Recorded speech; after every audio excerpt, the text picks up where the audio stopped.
Hey, Julesblessedvegan. I'm probably lagging, but too bad. I want to say happy St. Patrick's Day, everybody. Happy St. Patrick's Day. Wow, I was just watching an explosion that happened. Like Ontario is not very far from here, relatively. And, people had stored fireworks in their house and it exploded, but of course it broke windows for blocks, right? So if you're in Ontario, California, that was scary, right? I'm glad they were able to comfort the animals and some distressed horses, let alone the people. And two people died in that explosion. I'm so sorry. So God bless them. But I wanted to check in for St. Patrick's Day. I got my green on. I was not going to be home today, but luckily I'm going to get help with my mouth. I pray. I actually was able to get in for an appointment, and I can't get home in time driving that 50 miles each way. So I ended up staying home. So I probably wasn't going to get pinched anyway, but I always tell people I'm Irish and my blood runs green. So don't pinch me. But I decided to wear green today. So a happy St. Patrick's Day. I just want to give out a shout out to St. Patrick. And there's a couple of interesting things about him. He is absolutely the patron saint of Ireland. But to be fair, they say he was actually never even declared a saint, like officially declared a saint. I don't know how that's possible. All my life it's been St. Patrick and like a formal saint, but they're saying he was never actually made a sainthood. I don't know. I'll have to look that up. But what I do appreciate is that he was kidnapped and brought to Ireland and held against his will for years in Ireland. I think it was like 6 years. And he was ultimately released back to England. And in that time, he was like, you know what?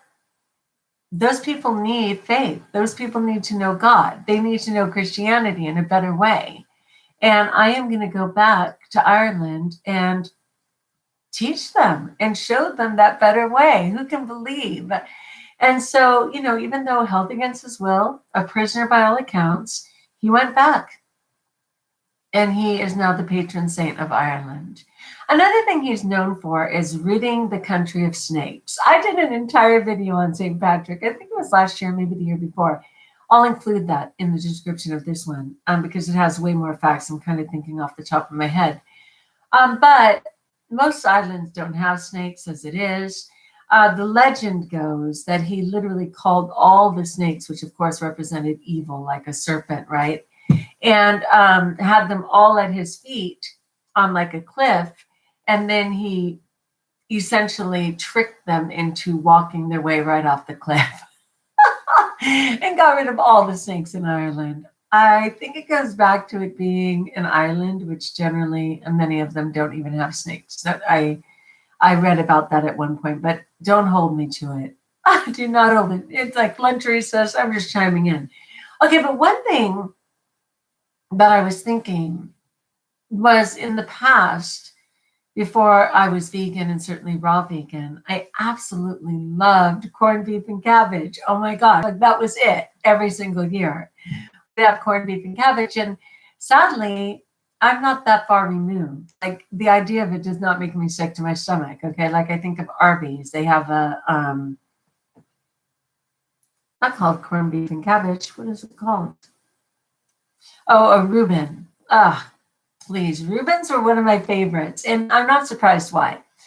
First of all, I like pickled things, right? And it does come with, okay. You can wake up for this. So what is it called? Sauerkraut. Thank you. I love sauerkraut. Are you kidding? So they would take rye bread, again, a favorite. Corned beef, which I can't eat anymore because it's dead animals. Let's be fair. But the corned method of the beef, I loved.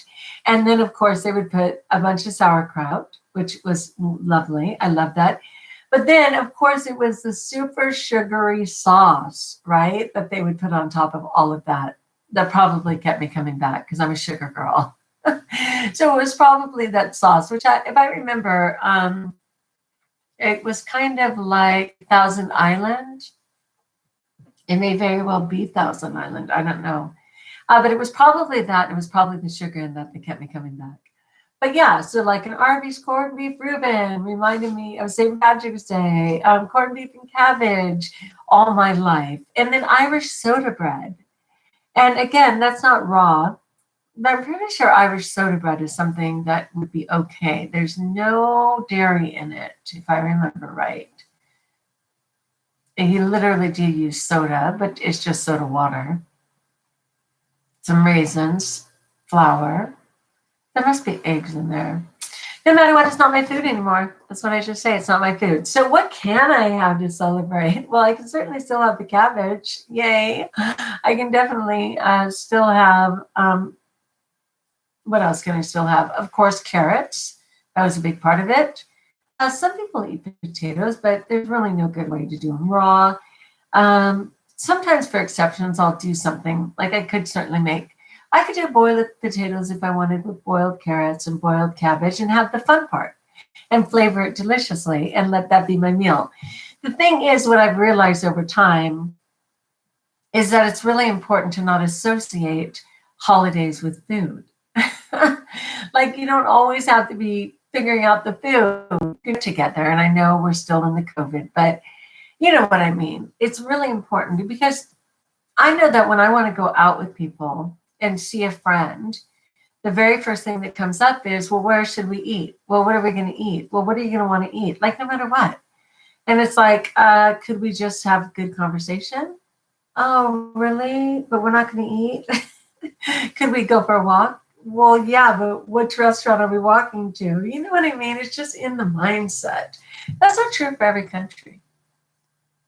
It's amazing. I said that before. When I was in New Zealand, I remember that we would rarely go to eat anywhere. And if we did go to eat somewhere, they literally only sold a single item at a time. You would just have your little entree. It would not come with salad. It would not come with a dessert. It wouldn't even come with a drink. Like you literally just purchased your one single item. And it didn't occur to them to put 50 billion things together and run the gamut of all the parts of a meal that one has determined. It was just the meal. I was shocked. It was a huge adjustment for me. I was just like, wait, what? Where's that pre-salad? Where's the bread and butter? Where's the post-dessert? They're like, what do you mean? We just have the single dish. A shock. One thing I did love, though, in New Zealand was that they really like to use squash. And I was taught how to not only cut up pumpkin and bake it, which was amazing, but also to make like pumpkin soup and stuff like that. And I really enjoyed that. Of course, raw vegan, you got to modify it. But if you're just vegan and plant-based vegan, you can certainly continue to do that. And it's fabulous. There's like, and as I'm releasing weight, I need to just stay the course. It doesn't provoke me. It meets all my needs. I absolutely am less inclined to eat off plan when I'm just getting all of my micro and macronutrients through plants and vegetables. Just figure that out. However, the plant part we'll say that sprout and microgreens, and then the vegetable part, your traditional vegetables, which are largely fruit, as you know, because they all have seeds, and by definition, fruits have seeds. But then, of course, fruit, and then healthy plant-based fat. Right? I'm good for all of that. I do consider myself kind of high raw, though, in a sense, because occasionally I will modify something, whether it's my own vegetable soup, which I love to make with my husband, and sometimes we'll go ahead and just cook that on low. Obviously, St. Patrick's Day, and right away, many of my family are saying, ooh, are you making corned beef and cabbage? Oh, are you putting together the Irish soda bread? Oh, and I'm like, I'm not pouting. I'm just recognizing that that's not my food. But I am Irish. My blood runs green. I've got my green on today. And shout out to all of you who can relate to that heritage. And thank you to St. Patrick for saying, you know what, you were abusive and awful to me, but my heart is filled with love and I want to serve you. And he most certainly did. But I will connect that other video, which actually has some facts. All right, my friends, it's only lunch recess. I got to get back. But like if you like, join us if you haven't subscribed. And until we talk again, best of all, know that you are blessed. Ah, aren't we so blessed? Think of how many people aren't here anymore. We are so blessed. All right, people, how do I turn it off? I don't know how to turn it off. Help me out. Turn it off. It's not going to let me, huh? All right, well, we'll just stay all day and I'll tell my students, sorry. I was being held hostage in a Julesblessedvegan video. No. Oh my gosh, hilarious. All right, peace out, y'all.